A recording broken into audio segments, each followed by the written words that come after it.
ما عليكم غير ديروا جيم للفيديو وابونيو للقناة، هكا كل ما يكون جديد يوصلك انت السلام عليكم ورحمة الله. أهلا وسهلا بالمتابعين الكرام.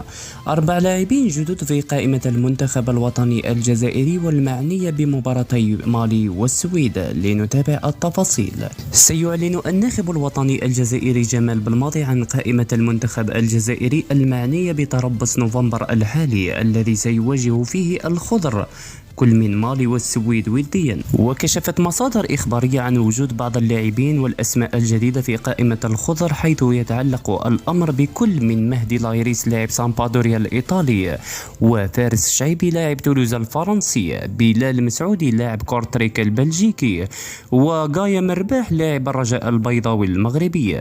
وفيما تبقى إمكانية استدعاء الثنائي حسام عوار وريان أيتنوري واردة في حال أكمل جميع الإجراءات الإدارية لتغيير جنسيتهم الرياضية.